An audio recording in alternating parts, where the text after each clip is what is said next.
Hello there you guys, welcome to one of my videos. Going to be giving you my predictions for Manchester United's game against Arsenal at Old Trafford. So I'm going to go for a draw, and the score I'm going to go for 1-1. The goal scorer for Arsenal I'm going to go with Gabriel Jesus. And Manchester United's goal scorer, I'm going to go with Marcus Rashford. Revert back to February 2016, Rashford scored twice on his Premier League debut against Arsenal. So anyway, that is your predictions. On another video, I will be giving you my predicted 11 for this game. Manchester United are coming into this game on the back of a 1-0 win against Leicester City at the King Power Stadium. Reflecting on the win against Leicester, it was 3 consecutive wins for Manchester United. Arsenal, they're coming into this game on the back of a 2-1 win against Aston Villa. Arsenal have enjoyed a very good start to the Premier League season. They've won 5 games out of 5, the top of the Premier League. The Arsenal manager is Mikel Arteta. Mikel Arteta has won the FA Cup as the Arsenal manager so far.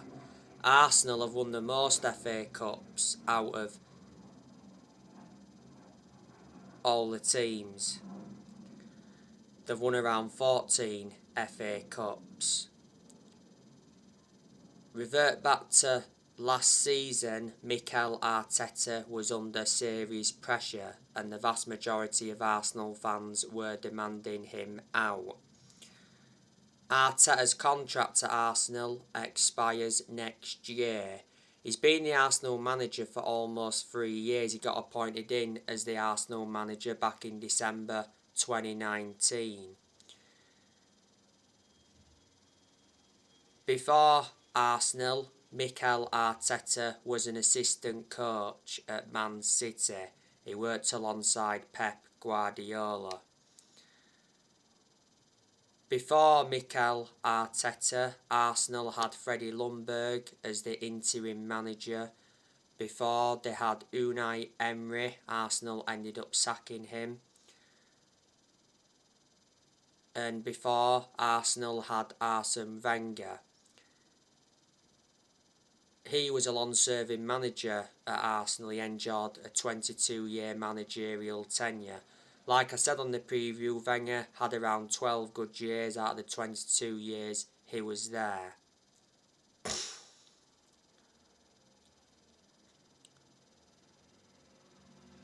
The players Arsenal have got, they've got Bukayo Saka, who's a very good young player. He's good for Arsenal.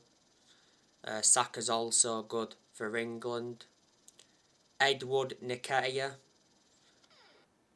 Don't forget at one point he was out on loan with Leeds United. Gabriel Jesus.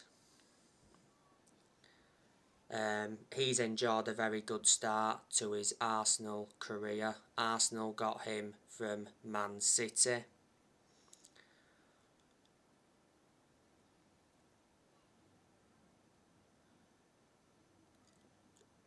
Gabriel Martinelli, he's a very good attacking player.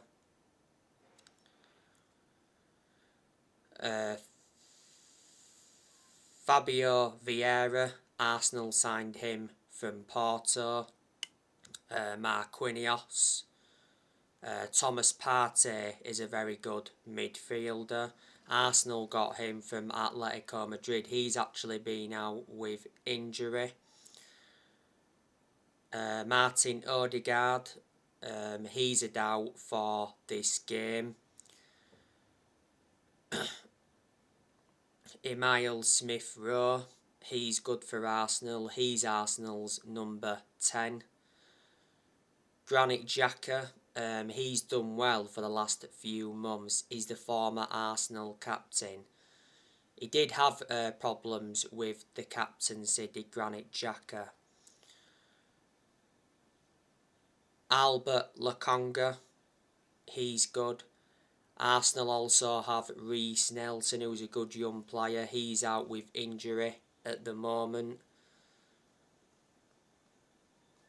Zinchenko, Arsenal got him from Man City. Now he's been out with injury. Kieran Tierney is a very good left back. Arsenal got him from Celtic. I liked Tierney at Celtic. He's had quite a few injuries as an Arsenal player. Cedric Soares, Arsenal got him from Southampton. He's a defender. One of the centre-halves Arsenal have got is Ben White. Arsenal got him from Brighton. Arsenal paid £50 million for him.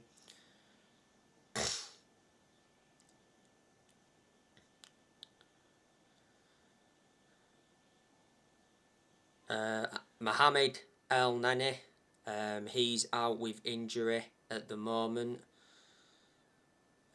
Arsenal still have Rob Holding, he's a defender. Gabriel Magalhaes.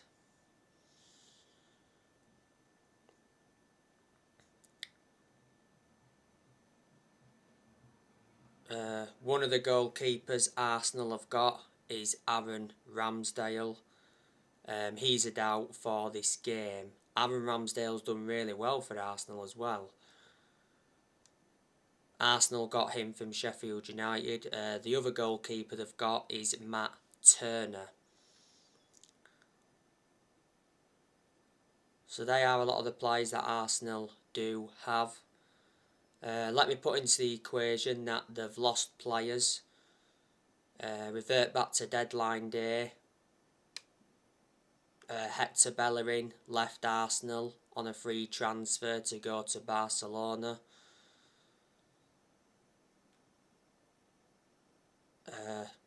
Delorme, Ainsley, Maitland, Niles out to Southampton. They lost Leno to Fulham.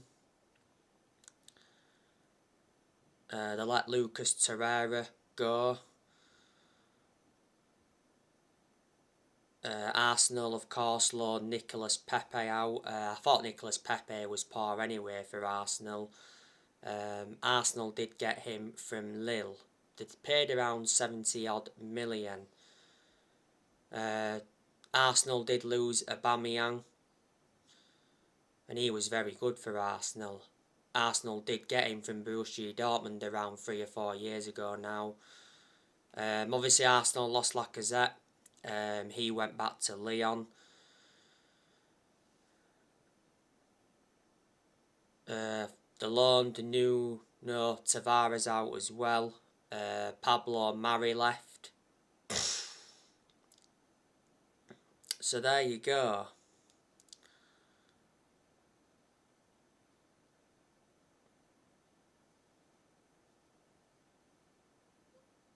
Obviously, Arsenal still have Stan Kroenke as their owner.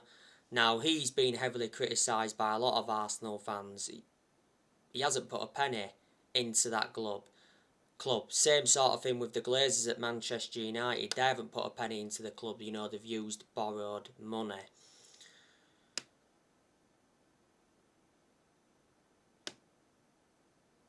Arsenal and Manchester United used to be the most iconic fixture. A lot of years ago, it was Man United and Arsenal competing for the title.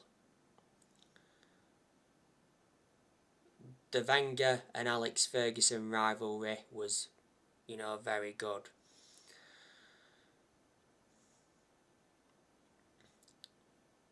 Manchester United beat Arsenal at Old Trafford last season 3-2.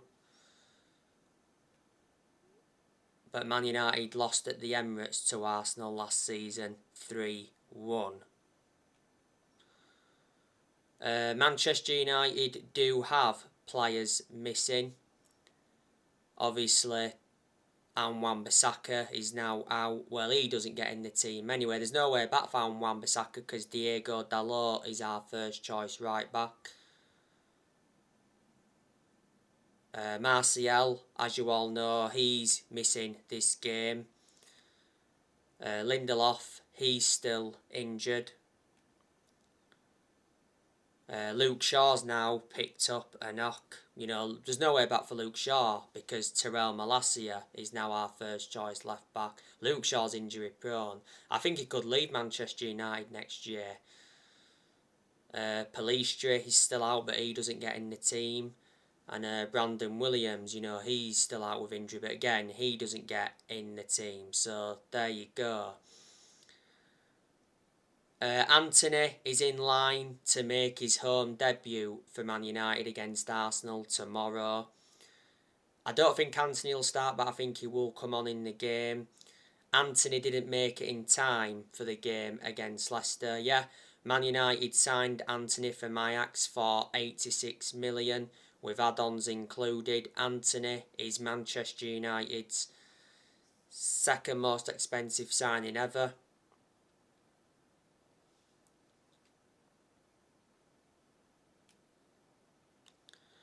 And he's the fourth most expensive signing in Premier League history.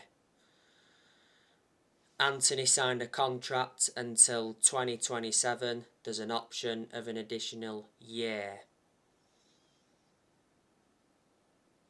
Anthony, by the way, has been training ahead of this game. So too has Martin Dubravka. Man United signed Martin Dubravka on loan from Newcastle. A 2 million loan deal was agreed. There's an option to buy for around 5 or 6 million. Dubravka is a backup to number 1 David De Gea. Manchester United spent over £200 million in the transfer window this year of the summer. You know, we made 6 signings. We brought Terrell Malacia in from Feyenoord. We brought Christian Eriksen in on a free transfer. When Eriksen officially signed, he signed a 3-year contract. We signed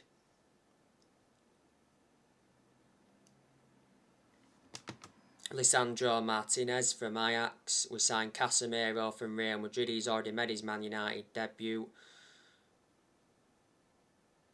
We signed Anthony, and of course we signed Martin Dubravka.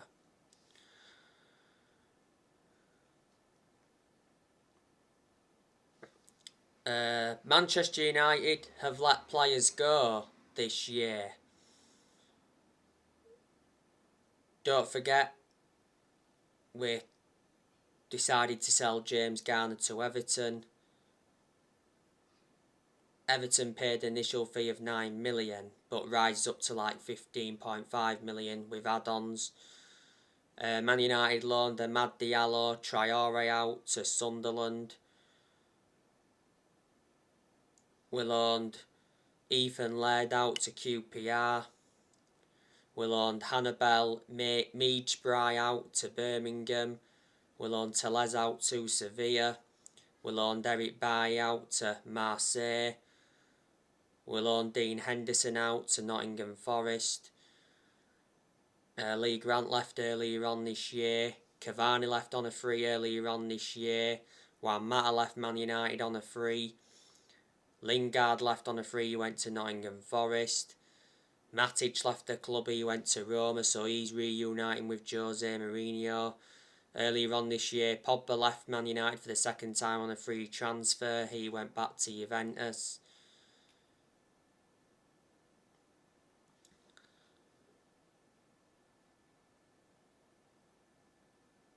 Man United, of course, as well sold Andres Pereira. And quite a few young players left, so there you go. More players are going to be leaving Man United, you know, next year. Like I said earlier on in the video, I think Luke Shaw could be leaving next year because no way back for him now. Terrell Malacia is our first choice.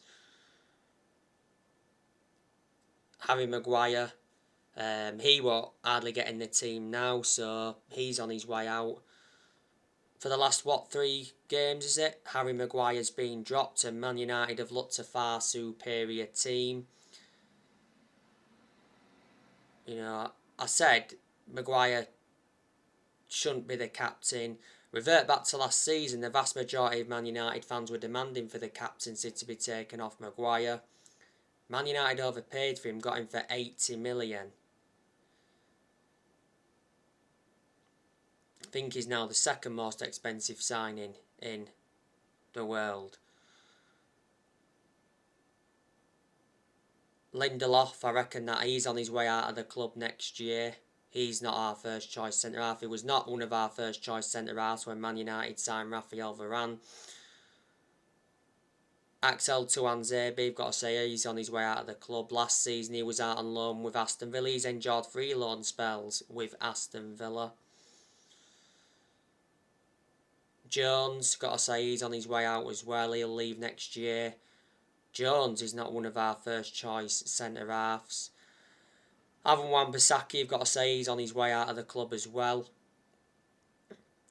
Because he can't get in now, because like I said earlier, Diego Dalot's our first choice right back. Fred, I think he could be leaving next year, not good enough. I think Man United could still sell Martial next year. Martial's had some injuries so far this season, but revert back to pre-season, he played very well. Last season, Martial was out on loan with Sevilla.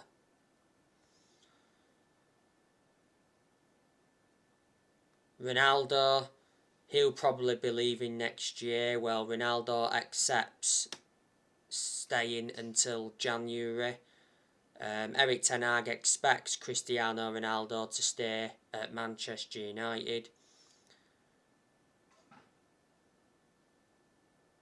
Ronaldo's contract at the club expires next year. There's an option to extend for a further year. Manchester United re-signed Ronaldo last year from Juventus. So Ronaldo's been his second spell at Man United. Since he re-signed, he's got 18 goals in the Premier League. He has 24 goals in all competitions. A number of clubs have been in for him. He was offered to Napoli on loan.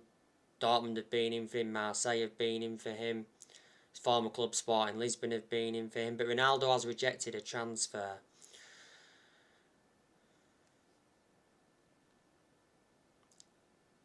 So there you go. But Eric Ten Hag, I've got to give him credit for the last 3 games because I like the way he's approached the games. He's tactically got it right. You know, he's kept Maguire out of the team. Obviously, hasn't started Ronaldo. You know. Revert back to the first 2 league games. A lot of United fans prejudged Eric Ten Hag. But I never did prejudge him because he wasn't to blame. You know, the players had to take responsibility. And the board were partly to blame as well, of course. But Eric Ten Hag's a good manager and he can make Manchester United competitive again.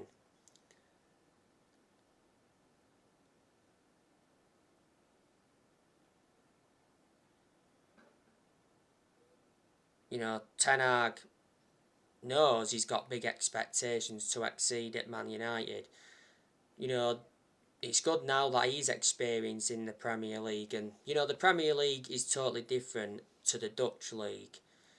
Eric Ten Hag did well when he was the Ajax manager, because when he was at Ajax he won like Eredivisie titles, he won Dutch Cups, and revert back to 2019 he got Ajax to the Champions League semi-finals.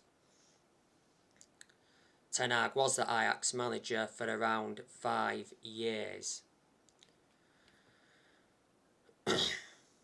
So anyway guys, that's everything to update you with. Drop your comments, likes below on the channel if you do consider subscribe as always, and take care. God bless. See you all again very, very soon.